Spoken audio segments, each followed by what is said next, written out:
Hello students, welcome to CG Shiksha app. Today we are studying about class 10th chapter number 1st English patriotism. आज हम लोग class 10 का chapter number 1 पैट्रियोटिज़म को read करना start करेंगे।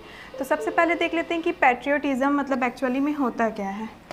ठीक है, पैट्रियोटिज़म आप लोगों ने ये वर्ड ऑलरेडी सुना होगा कभी। तो पैट्रियोटिज़म क्या होता है? देशभक्ति या फिर देश प्रेम को हम लोग इंग्लिश में पैट्रियोटिज़म बोलते हैं।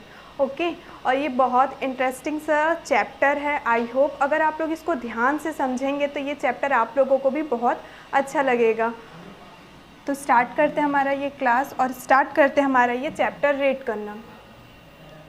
नाना जी what is patriotism asked Ajit. Okay 1 second, पहले ये चैप्टर एक्सप्लेन करने से पहले कुछ चीज़ें मैं आप लोगों को की पॉइंट्स बता देती हूँ कि इस चैप्टर में 3 पीपल्स हैं। ओके 3 लोग हैं इस चैप्टर में। फर्स्ट है अजीत, सेकंड है नैना और थर्ड है उसके नाना जी। ठीक है, मतलब अजीत और नैना जो हैं वो क्या है, दोनों भाई बहन हैं और वो अपने नाना जी ग्रैंडफादर के साथ में रहते हैं। तो इस चैप्टर में हम लोग 3 पीपल के बारे में रीड करेंगे। उन तीनों के बीच में जो कन्वर्सेशन होता है, ठीक है, आपस में जो बातचीत होती है किसको लेके, पैट्रियोटिज़म मतलब देशभक्ति को लेके उन लोगों के बीच में जो बातचीत हुआ करती है उसी को इस चैप्टर में दिया गया है, जो कि एक बहुत ही प्यारा चैप्टर है। ठीक है, तो जैसे हमने स्टार्ट किया रीड करना, नाना जी what is patriotism asked Ajit. ठीक है, अजीत पूछ रहा है अपने नाना जी से कि व्हाट इज़ पैट्रियोटिज़म। पैट्रियोटिज़म मतलब देशभक्ति, देश प्रेम क्या है।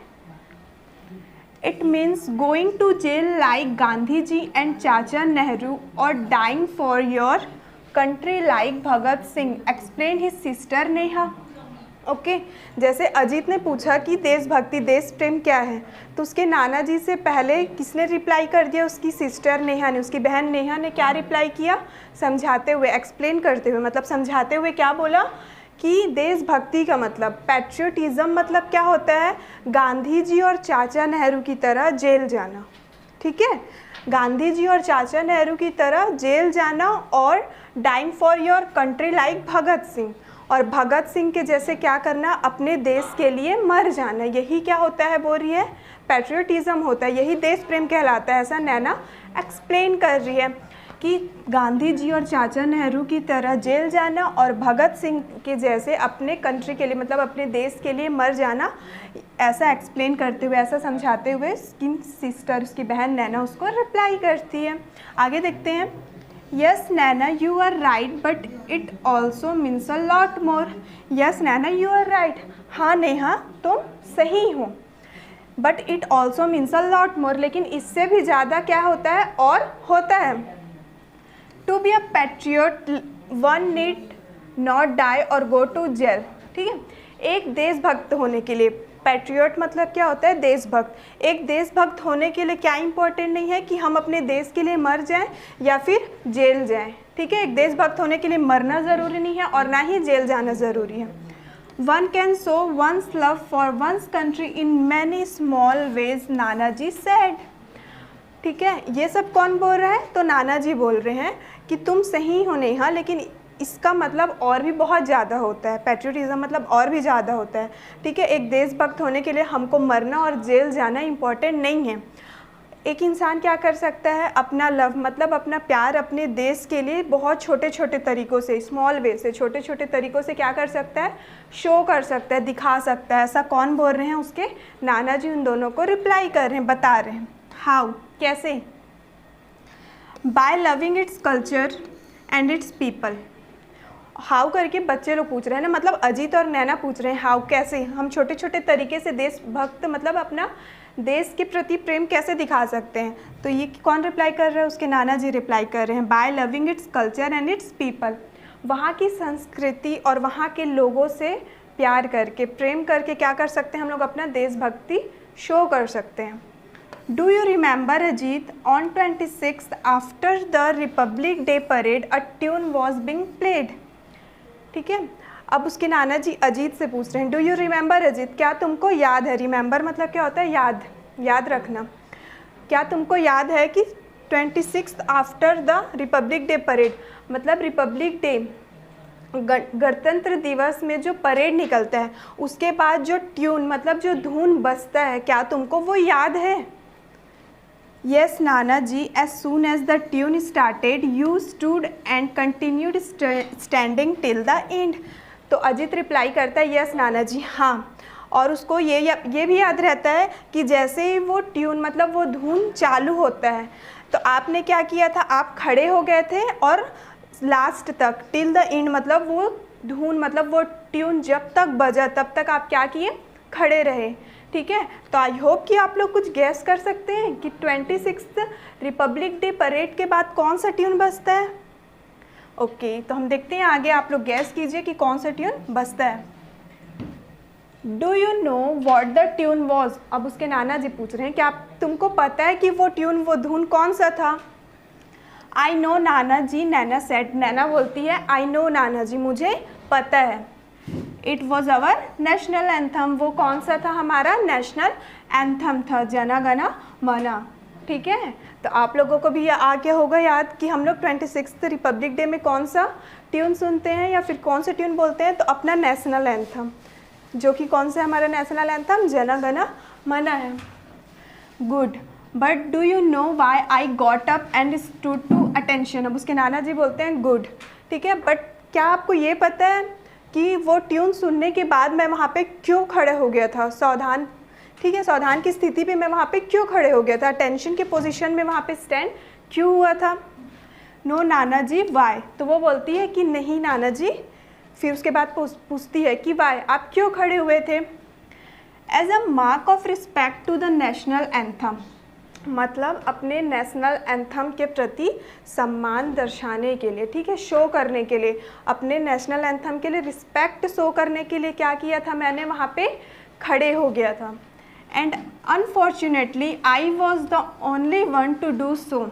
अब उसके नाना जी बोलते हैं कि अनफॉर्चुनेटली मतलब क्या होता है, दुर्भाग्य से, और आगे बोलते हैं कि दुर्भाग्य से वहाँ पे सिर्फ मैं एक ही इंसान ऐसा था जो कि नेशनल एंथम में क्या हुआ था, स्टैंड हुआ था। आप लोग को भी पता होगा कि हमारे स्कूल में या फिर जहाँ कहीं भी नेशनल एंथम होता है तो हम लोग क्या होते हैं, अटेंशन के पोजीशन में स्टैंड हो जाते हैं ताकि हम लोग क्या कर सकें, अपने नेशनल एंथम के लिए रिस्पेक्ट शो कर सकें। तो उसके नाना जी बताते हैं कि दुर्भाग्य से वहाँ पे सिर्फ मैं एक अकेला था जो वहाँ पे क्या हुआ था, स्टैंड हुआ था, मतलब खड़े हुआ था। Your father continued to read the paper, तुम्हारे पापा क्या कर रहे थे, पेपर पढ़ रहे थे। And your mother went on with her conversation on the phone, तुम्हारे पापा पेपर पढ़ रहे थे और तुम्हारी मम्मी क्या कर रही थी, अपने मोबाइल में बात करने के लिए वहाँ से चले गई थी। Earlier in the cinema halls at the end of the movie the national anthem was played. अब उसके आगे बताते हैं उसके नाना जी, अर्लियर मतलब पहले क्या होता था, सिनेमा हॉल्स में मूवी के एंड में मतलब मूवी के आखिरी में क्या किया जाता था, नेशनल एंथम को प्ले किया जाता था। मतलब नेशनल एंथम जो हमारा होता है उसको क्या करते थे, सिनेमा हॉल में लास्ट में चलाया जाता था। But it was found that the people use to leave the hall midway, ठीक है, लेकिन सब लोग क्या करते थे, जब भी नेशनल एंथम चलता था फिर भी, but it was found that, सब ये पता चला कि जब नेशनल एंथम चलता है तो वहाँ पे पीपल लोग क्या कर देते हैं, लीव कर देते हैं, मतलब वहाँ से आधे में ही वहाँ से चले जाते हैं। Laughing, shouting and creating a racket, हंसने लगते हैं वहाँ पे, शोरगुल करने लगते हैं और चिल्लाने लगते हैं। कब, जब नेशनल एंथम भी चलते रहता है तब भी। The government then decided to stop the playing of the national anthem, और ये सब एक्टिविटी को देख करके गवर्नमेंट क्या डिसाइड किया कि जो नेशनल एंथम चलता है, ठीक है, प्ले होता है, उसको स्टॉप कर दिया जाए, मतलब वहाँ पे रोक दिया जाए। ठीक है, मतलब सिनेमा हॉल में जो लास्ट में मूवी के एंड में आखिरी में जो नेशनल एंथम चलता था तो सब लोग क्या करते थे, वहाँ पे आधे में ही चले जाते थे, नेशनल एंथम चलते रहता था, वहाँ पे हल्ला करते थे, चिल्लाते थे, हंसते थे। इसलिए गवर्नमेंट क्या डिसाइड किया कि नेशनल एंथम अब वहाँ पे नहीं चलेगा, उसको स्टॉप कर दिया गया, रोक दिया गया। The reason why I gave you this example is to explain to you that a person patriotism can be reflected in simple day to day things। ठीक है, पहले देख लेते हैं the reason why I gave you this example. इसके आगे उसके नाना जी बताते हैं कि ये कारण, ठीक है, ये क्यों, ये एग्जाम्पल, ये उदाहरण मैंने तुम्हें क्यों दिया है। To explain to you that a person patriotism can be reflected in many simple day to day things, ठीक है।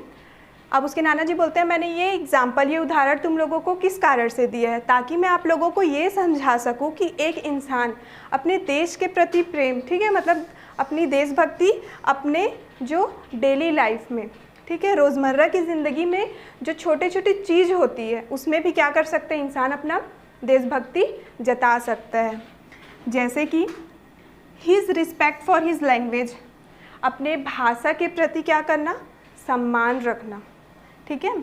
हिज नेशंस एंथम और फ्लैग, और अपने नेशनल एंथम के प्रति भी क्या रखना, रिस्पेक्ट रखना, सम्मान रखना। और जो हमारा नेशनल फ्लैग होता है, हमारा तिरंगा, उसके लिए भी क्या रखना, अपने दिल में एक इज्जत और सम्मान रखना। And above all the love for his fellow countryman, और अपने जितने भी, ठीक है, मतलब हमारे इंडिया में जितने भी लोग रहते हैं उन लोगों से भी क्या करना, लव करना, ठीक है, उन लोगों से भी क्या करना, प्यार करना। ये सब छोटी छोटी चीज़ें क्या है, हमारी देशभक्ति को शो करती है। ये छोटी छोटी चीज़ें से भी हम क्या कर सकते हैं, अपना देशभक्ति मतलब अपना पैट्रियटिज़म क्या कर सकते हैं, शो कर सकते हैं करके उसके नाना जी एक्सप्लेन कर रहे हैं।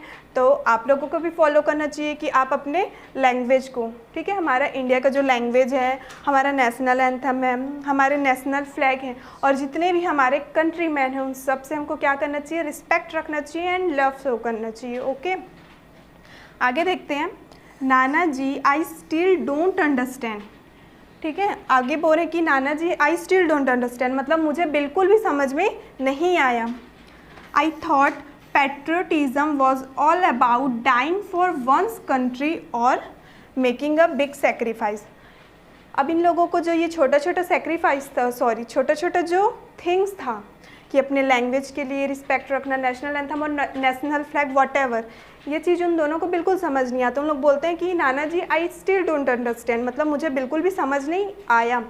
और उन लोग क्या सोचते हैं अभी भी कि पैट्रियोटिज़म मतलब देश प्रेम का मतलब क्या होता है कि देश के लिए, अपने देश के लिए क्या करना, डाइंग करना मतलब मर जाना या फिर बहुत बड़ा सेक्रीफाइस करना, इसी को ही पैट्रियोटिज़म बोलते हैं। ऐसा कौन सोचता है, नैना और अजीत सोच रहे हैं। यस बेटा यू आर राइट, अब उसके नाना जी रिप्लाई कर रहे हैं कि हाँ बेटा तुम सही हो। It is about big things but also little ones too, ठीक है, उसके नाना जी एक्सप्लेन कर रहे हैं कि पैट्रियोटिज़म का मतलब क्या होता है, बिग थिंग्स मतलब बड़ी बड़ी चीज़ें तो होती है पर जो छोटी छोटी हैं वो भी पैट्रियोटिज़म ही कहलाती है। And remember it is not the battle field alone which produces patriots, ठीक है, और याद रखो कि ये एक बैटल फील्ड नहीं है, ठीक है, जो लड़ाई का मैदान होता है ना उसको बैटल फील्ड बोलते हैं। तो वो बोल रहे हैं कि याद रखो कि ये एक बैटल फील्ड मतलब लड़ाई का मैदान नहीं है, विच प्रोड्यूसेस पैट्रियट्स, जो कि क्या कर सके, अपना देशभक्त शो कर सके मतलब दिखा सके। In the battlefield of life too you will find many martyrs, ठीक है, मतलब लड़ाई के मैदान में भी हम लोग क्या कर सकते हैं, बहुत सारे मार्टियर्स खोज सकते हैं, ठीक है। Okay, let me tell you a short story which will help you understand better. अब इन लोग समझते नहीं रहते हैं नैना और अजीत, तो उसके नाना जी क्या बोलते हैं कि चलो मैं तुमको एक स्टोरी मतलब एक कहानी सुनाता हूँ जो तुम्हारी मदद करेगा कि पैट्रियोटिज़म को बेटर मतलब अच्छे से समझने के लिए तुम्हारी मदद करेगा। तो आइए सुनते हैं कि वो स्टोरी क्या होता है। ये बहुत इंटरेस्टिंग सा ये स्टोरी रहता है। याहू नाना जी tell me a story about dragons and dinosaurs, ठीक है, जैसे उसके नाना जी बोलते हैं कि मैं तुम लोगों को एक स्टोरी कहानी सुनाता हूँ जिससे आप लोग क्या कर सकोगे, पैट्रियोटिज़म को, देश प्रेम को अच्छे से समझ सकोगे। तो क्या करता है, अजीत चिल्लाने लगता है, शाउटेड अजीत, अजीत चिल्लाते हुए बोलता है याहू नाना जी, ठीक है, आप हमको कैसा स्टोरी सुनाएंगे, बोलता है ड्रैगन्स का और डायनासोर का आप हमको स्टोरी सुनाएंगे करके वो चिल्लाने लगता है। नो अजीत, तो उसके नाना जी बोलते हैं कि नहीं Ajit, I will tell you a story about real people, मैं तुमको एक इंसान का स्टोरी सुनाने वाला हूँ, एंड देयर रियल प्रॉब्लम्स, और उसका जो भी प्रॉब्लम्स है मतलब उसकी जो भी समस्याएं थी वो भी आपको सुनाने वाला हूँ, बट नॉट टुडे, लेकिन आज नहीं सुनाऊँगा। This Sunday I will take you for a picnic to a small village, इस संडे को मतलब इस रविवार के दिन मैं क्या करूँगा, आप दोनों को पिकनिक पे लेके जाऊँगा एक छोटे से विलेज में, एक छोटे से गांव पे, अराउंड 100 किलोमीटर्स फ्रॉम हियर। यहाँ से जिसका दूरी कितना है 100 किलोमीटर, 100 किलोमीटर की दूरी पे एक छोटा सा गांव है, वहाँ मैं आप लोगों को पिकनिक पे लेके जाऊँगा। We will spend the day there and return by night. और हम लोग क्या करेंगे, उसी विलेज में अपना पूरा दिन गुजारेंगे और रात में वापस वहाँ से आ जाएंगे। ऑन संडे नाना जी, Naina and Ajit started very early for their picnic. अब संडे का दिन आ जाता है, ठीक है। नाना जी, नैना और अजीत क्या करते हैं, सुबह से उठ जाते हैं पिकनिक जाने के लिए। They took the first train to the village Himapet. और उन लोग क्या करते हैं, जो सबसे पहला ट्रेन होता है, ठीक है, कौन सा गांव जा रहे थे उन लोग, हिमापेट। ये एक विलेज का नेम है जहाँ नैना, अजीत और उसके नाना जी जाते हैं, ठीक है। हिमापेट ये एक गांव का नाम है। तो उन लोग सबसे पहला वाला ट्रेन ले लेते हैं और उस गांव के लिए, हिमापेट गांव के लिए निकल जाते हैं। 2.5 आवर्स लेटर, 2.5 आवर्स मतलब 2.5 घंटे के बाद, they found themselves at a tiny dusty railway station. पूरे 2.5 घंटे के बाद उन लोग कहाँ पहुँचते हैं, एक छोटा सा जो बहुत धूल से भरा हुआ रहता है एक रेलवे स्टेशन पे, वहाँ पे उन लोग पहुँच जाते हैं। They got down and stepped outside. नीचे उतरते हैं और अपना पाँव क्या करते हैं उन लोग, स्टेप्ड आउटसाइड मतलब अपना पैर बाहर रखते हैं। A large well built man wearing a white dhoti and kurta and spotting a huge turban greeted them with folded hands. अब क्या होता है, जैसे उन लोग बाहर निकल जाते हैं, एक बहुत बड़ा आदमी क्या करता है, जो कि एक वाइट कलर का, सफ़ेद कलर का धोती कुर्ता पहने रहता है, sporting a huge turban. Turban मतलब होता है पगड़ी, ठीक है, जो सर पे पगड़ी पहनते हैं उसको टर्बन बोला जाता है। तो एक बहुत बड़ा आदमी जो कि सफ़ेद कलर का धोती कुर्ता और एक बहुत बड़ा का टर्बन मतलब पगड़ी पहने हुए रहता है, वो क्या करता है, अपना दोनों हाथ को जोड़ करके उनको ग्रीट करता है, मतलब उनको नमस्कार करता है। Okay. He led them to a bullock cart and much to Ajit's delight lifted and placed him on the cart. अब वो क्या करता है, बुलॉक कार्ट, ठीक है। बुलॉक कार्ट क्या होता है, आप लोग देखे होंगे, जो विलेज में होता है, ठीक है, जिसमें क्या रहते हैं, बुल लोग मतलब बैल लोग जो बंधे हुए रहते हैं, उसमें बैठने का जो होता है बुलॉक कार्ट बोलते हैं। तो वो जो रहता है, जो धोती कुर्ता और पगड़ी पहने हुए रहता है, वो एक बुलॉक कार्ट लेके आता है, ठीक है। और Ajit delight lifted and placed him on the cart. और अजीत की खुशी के लिए, ठीक है, डिलाइट मतलब होता है आनंद या फिर खुशी। अजीत उसको देख के बहुत ज़्यादा खुश हो जाता है, ऐसा गाड़ी देख के, बुलॉक कार्ट। तो उसकी खुशी के लिए उसको उठाता है और उस कार्ट में रख देता है, उसको बैठा देता है। The cart trundled on for almost an hour till they finally reach the village. और उन लोग उस बुलॉक कार्ट में एन आवर मतलब लगभग से 1 घंटे तक बैठते हैं, फिर जाके उन लोग कहाँ पहुँचते हैं, उस विलेज में आखिर में उन लोग पहुँच जाते हैं। They alighted in front of a large brick house. और उन लोग कहाँ पे उतरते हैं, एक लार्ज ब्रिक हाउस में, ठीक है, एक बड़े से ईंट के बने हुए घर के पास उन लोग उतरते हैं। An elderly man and a women came out greeting नाना जी, ठीक है। और एक महिला और एक पुरुष क्या करते हैं, वहाँ से उस ब्रिक हाउस से मतलब उस ईंट के घर से एक महिला और एक पुरुष बाहर आते हैं नाना जी को ग्रीट करने के लिए, मतलब उनका अभिवादन करने के लिए। And fussing over the kids.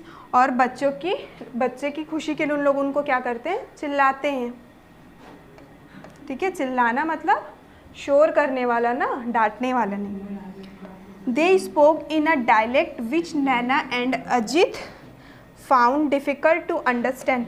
और उन लोग जिस भाषा में, ठीक है, स्पोक मीन्स क्या होता है, स्पीक का सेकेंड फॉर्म है स्पोक, ठीक है। स्पीक मतलब होता है बोलना या फिर बात करना।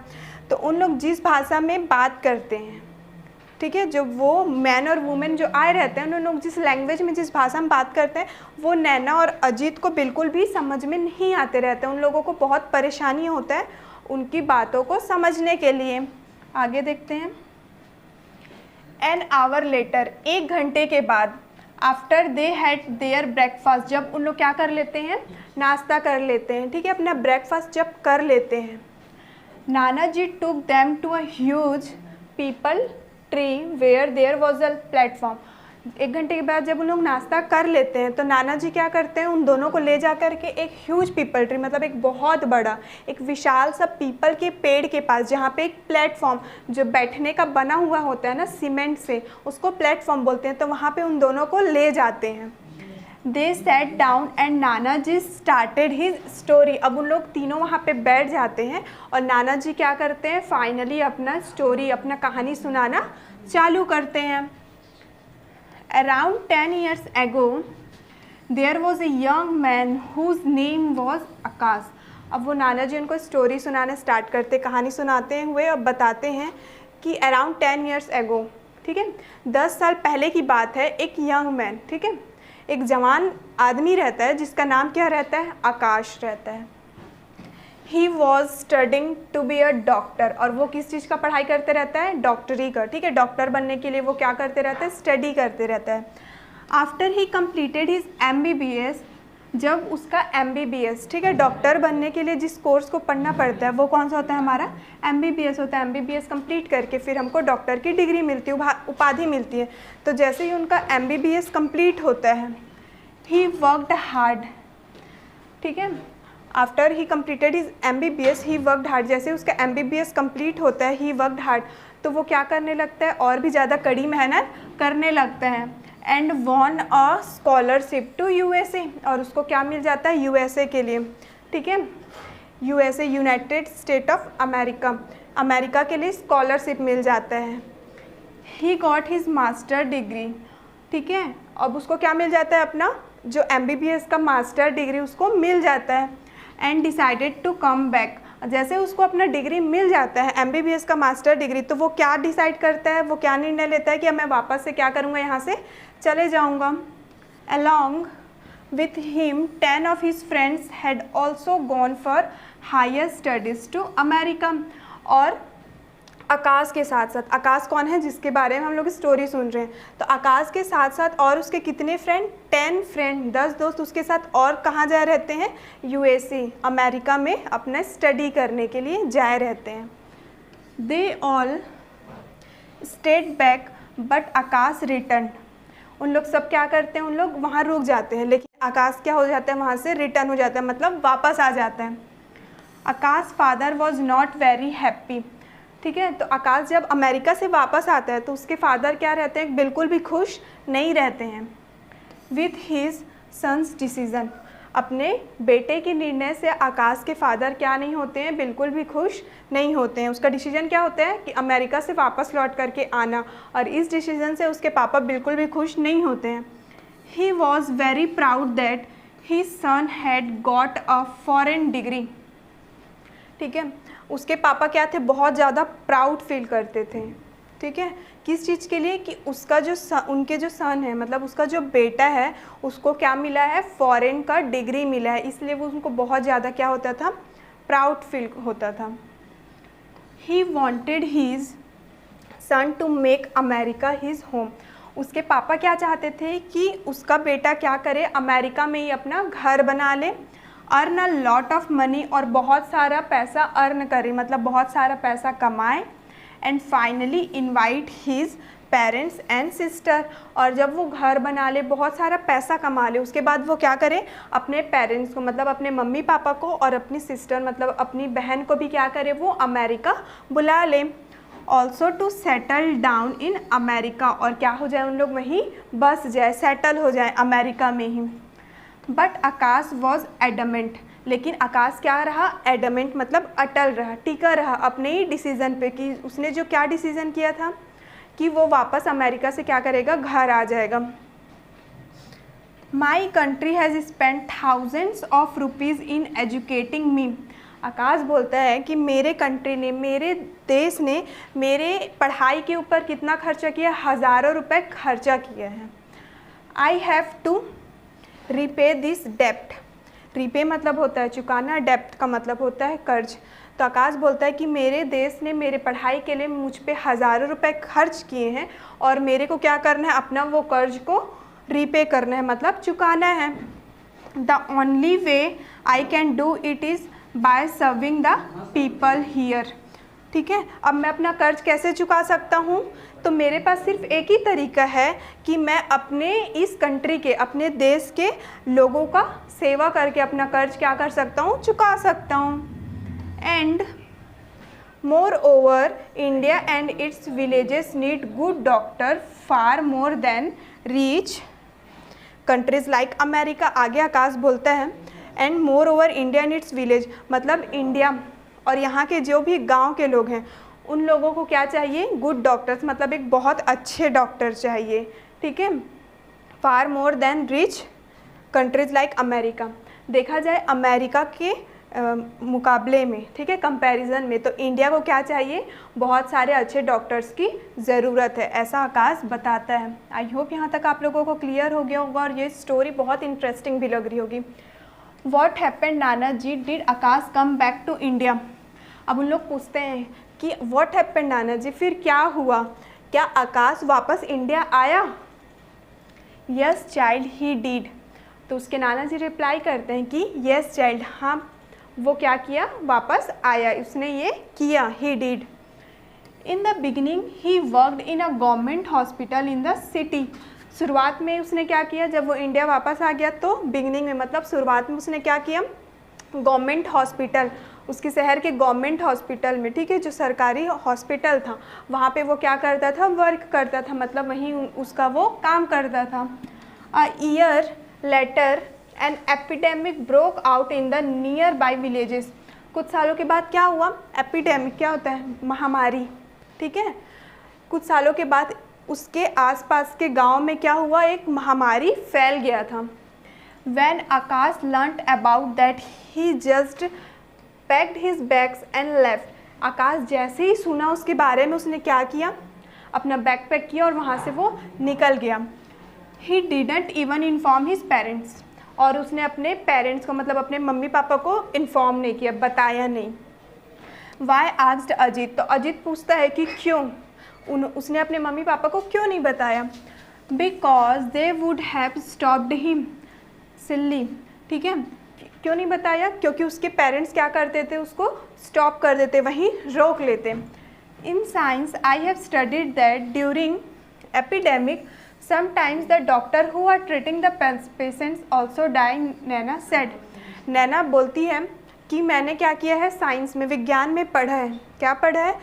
कि जो एपिडेमिक के दौर पे, ठीक है, जब महामारी फैली हुई रहती है उस टाइम पे जो डॉक्टर लोग इलाज करते हैं, कई बार वो डॉक्टर लोग क्या होते हैं? खुद मर जाते हैं, ऐसा नैना बताती है।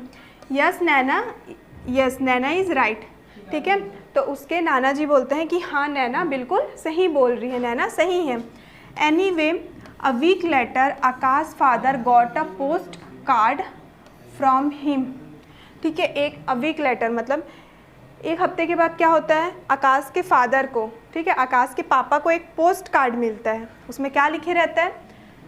Postcard from him saying that he was busy treating the patients and that the situation was very grim. एक हफ्ते के बाद आकाश के फादर को एक पोस्ट कार्ड लिखता है। कौन?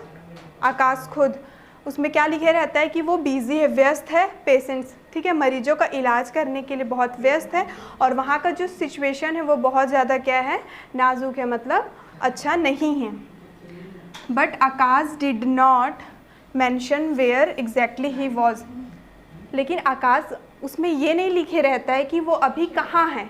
उसने बस ये बताया कि मैं मरीजों का इलाज करने के लिए व्यस्त हूँ और यहाँ का जो सिचुएशन है वो क्या है? बिल्कुल भी अच्छा नहीं है। लेकिन वो ये मेंशन नहीं करता है कि वो अभी कौन सी जगह में है। Fearing that his father would land up and try to drag him back. ठीक है, और वो जगह क्यों मेंशन नहीं किया रहता है? क्योंकि वो डरते रहते हैं कि उसके फादर क्या कर लेंगे, अगर उनको पता चलेगा तो उसको वहाँ से वापस बुला लेंगे, इसलिए वो एग्जैक्ट जगह नहीं मेंशन किए रहते हैं, नहीं लिखे रहते हैं। 2 weeks लेटर, 2 हफ्ते के बाद क्या होता है? 2 हफ्ते के बाद his father received a phone call saying that Akash had been admitted in the city hospital in a serious condition. अब क्या होता है? 2 हफ्ते के बाद आकाश के पापा को एक कॉल आता है। क्या कॉल आता है और उसमें क्या बताते हैं कि आकाश कहाँ एडमिट है? हॉस्पिटल में, बहुत ही सीरियस कंडीशन में वो एडमिट है, ऐसा आकाश के फादर को कॉल आता है।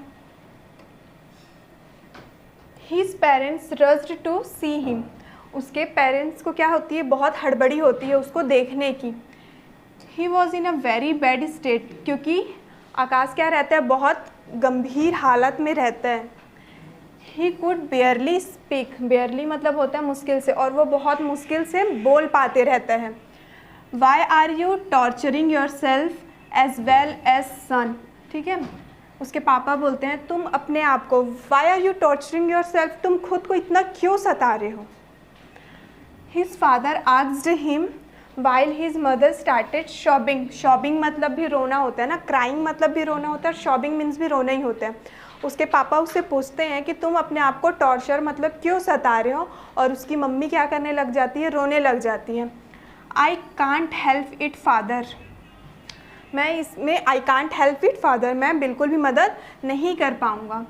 I can't beer to see people सफ़र, मैं लोगों को सफ़र मतलब ऐसे हालत में जब उन लोग क्या रहते हैं? बीमार रहते हैं, लोगों को छोड़ नहीं सकता हूँ। Your friends are enjoying life in America, earning pots of money and living in comfort and look at you here. अब उसके फादर बोलते हैं ना कि तुम्हारे दोस्त लोग क्या कर रहे हैं? अमेरिका में इंजॉय कर रहे हैं, खुशी मना रहे हैं, बहुत सारे पैसे कमा रहे हैं, ठीक है, और एक कंफर्ट जोन में, ठीक है, मतलब अपने लाइफ को अच्छे से जी रहे हैं। और तुमको देखो, फाइटिंग फॉर योर लाइफ, तुम क्या कर रहे हो? अपने ज़िंदगी के लिए फ़ाइट कर रहे हो, मतलब अपनी ज़िंदगी के लिए लड़ रहे हो। I can't understand what you are getting my doing all this. अब उसके पापा बोलते हैं कि मुझे बिल्कुल समझ नहीं आ रहा है तुम ये सब चीज़ क्यों कर रहे हो, ठीक है, what you are getting by doing all this, तुमको ये सब चीज़ करके क्या मिल रहा है? If you don't care about yourself at least spare a thought for your poor mother, अगर तुम खुद के बारे में नहीं सोच सकते हो तो कम से कम तुम किसके बारे में सोचो? अपनी मम्मी के बारे में सोचो। जस्ट सी हर कंडीशन, ठीक है, आगे बोलते हैं उसके पापा कि अगर तुम अपने बारे में नहीं सोच सकते हो तो कम से कम अपनी मम्मी के बारे में सोचो। जस्ट सी हर कंडीशन, उनका हालत तो देखो। She has gone half mad worrying about you, वो तुम्हारी फिक्र कर करके, तुम्हारे लिए चिंता कर करके क्या हो रही है? पागल हो रही है। Father I don't think I will ever be able to convince you about my actions. अब वो आकाश रिप्लाई करता है कि फादर मुझे कभी नहीं लगता कि मैं कभी आपको अपने काम के लिए, अपने कार्यों के लिए आपको कन्विंस मतलब राज़ी कर पाऊँगा। All I can say is that I have the satisfaction that I have been able to save so many lives, ठीक है, आगे आकाश बोल रहा है कि all I can say is that I have the satisfaction that I have been able to save so many lives. आगे बोल रहे हैं कि मैंने जो कुछ भी किया है उसके लिए मेरे मन में एक संतुष्टि है कि मैंने बहुत सारे लोगों का जान क्या किया है? बचाया है। Forgive me if I have tortured you, forgive me मतलब मुझे माफ़ करिए अगर मैंने आपको परेशान किया है तो। But please try to understand that I could not help it, I can't watch people dying all around me and not to dying. आगे वो बोलता है कि कृपया समझने की कोशिश करिए, ठीक है, कि मैं क्या नहीं कर सकता? लोगों को ऐसे मरते हुए नहीं देख सकता हूँ, मैं लोगों को क्या नहीं कर सकता? ऐसे मरते हुए नहीं छोड़ सकता, मैं आप जो बोल रहे हैं उसके बारे में कुछ नहीं कर सकता हूँ। After battling for a month Akash died in his mother arms, ठीक है, महीनों तक वो क्या रहा? हॉस्पिटल में एडमिट रहा, अपने ज़िंदगी के लिए वो लड़ते लड़ते कुछ महीने के बाद क्या होता है? वो अपने मम्मी के आर्म्स में मतलब अब मम्मी के बाजुओं में क्या होता है? उसका डेथ हो जाता है, आकाश मर जाता है। The entire village was there at his cremation, पूरे जितने विलेज के लोग रहते हैं मतलब जो जितने भी गांव में लोग रहते हैं उसके क्रीमेशन के लिए मतलब उसके दाह संस्कार के लिए क्या होते हैं? उन लोग सब के सब वहाँ पे आ जाते हैं। And there was not even one eye which was dry, और जितने भी लोग गांव के आते हैं उसमें से एक लोगों का भी आँख ऐसा नहीं रहता है जिनका आँख ड्राई रहे, मतलब सूखा रहे, मतलब जिनके आँख में आंसू ना आया हो। The villagers decided to pay homage to Akash. तो जितने भी गांव के लोग रहते हैं, जितने भी विलेजर्स रहते हैं, उन लोग क्या डिसाइड करते हैं कि हम लोग क्या करेंगे, श्रद्धांजलि व्यक्त करेंगे आकाश के लिए। They launched a drive to collect donation for building a small hospital in the village. अब उन लोग क्या करते हैं, अपने गांव में एक छोटा सा हॉस्पिटल बनाने के लिए, ठीक है, डोनेशन जमा करना चालू करते हैं। They approach the local MLA who agreed. अब उन लोग किसके पास पहुंच जाते हैं, लोकल MLA, वहाँ की जो विधायक रहती है उसके पास पहुंच जाते हैं। To organize a hefty donation thinking that the hospital would be named after him. और क्या सोचते हैं कि उन लोग जो वो हॉस्पिटल बना लेंगे, ठीक है, तो उस डोनेशन से उन लोग जो हॉस्पिटल बना लेंगे तो उस हॉस्पिटल का नाम किस पे देंगे, आकाश के नाम पे, आफ्टर ही मतलब उसके लिए देंगे। However the villagers were adamant. और विलेजर्स लोग क्या रहे हैं अपने इस फैसले में कि उनको हॉस्पिटल बनाना है और हॉस्पिटल बनने के बाद वो उसका नाम आकाश को देंगे। अपने इस डिसीजन में क्या रहे उन लोग, एडमेंट मतलब टिके रहे। They took the money, built the hospital and called Akash parents for the opening ceremony. उन्होंने क्या किया, मनी, पैसे जमा किए, एक हॉस्पिटल बनाया और आकाश के पेरेंट्स के लिए, ठीक है, आकाश के मम्मी पापा को ओपनिंग सेरेमनी के लिए वहाँ बुलाया गया। आकाश फादर इनऑग्यूरेटेड द हॉस्पिटल।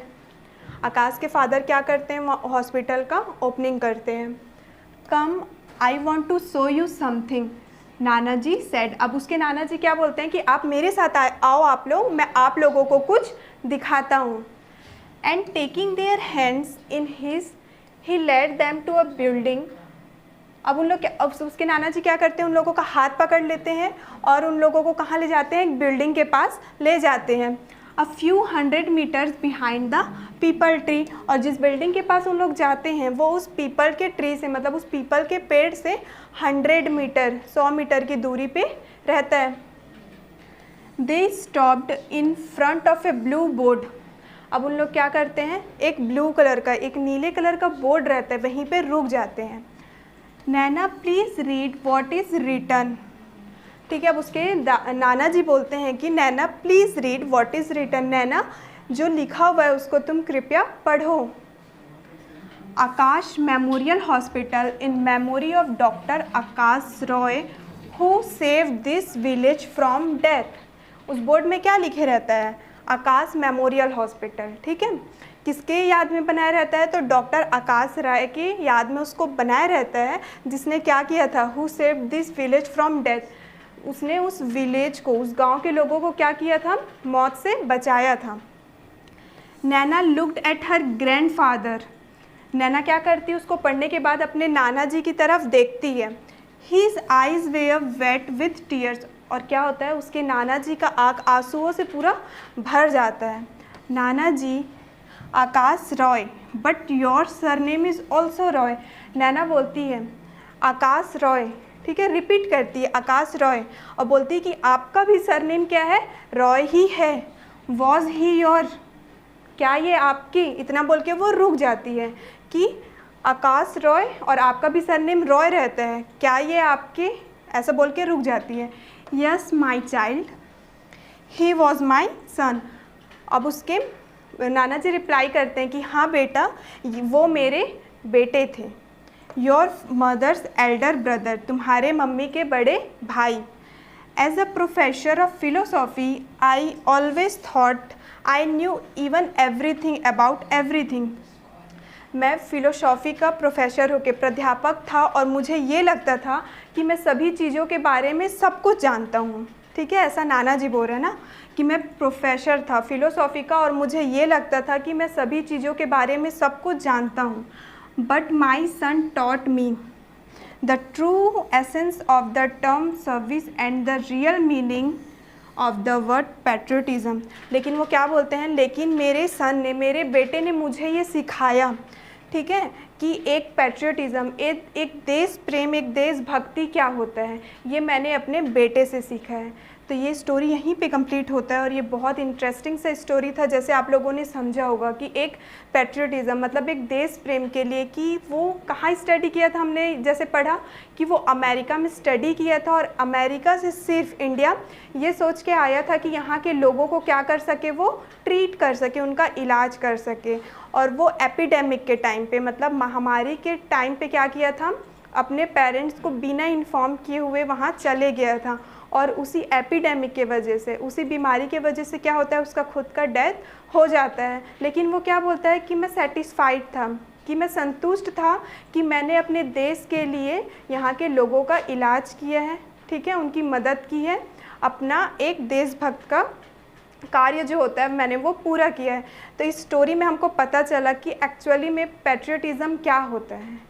ओके, तो आई होप कि आप लोगों को भी ये स्टोरी बहुत पसंद आया होगा और ये चैप्टर अच्छे से क्लियर हो गया होगा। तो नेक्स्ट वीडियो में हम लोग इस चैप्टर की question answer, vocabulary section and grammar section के साथ मिलते हैं।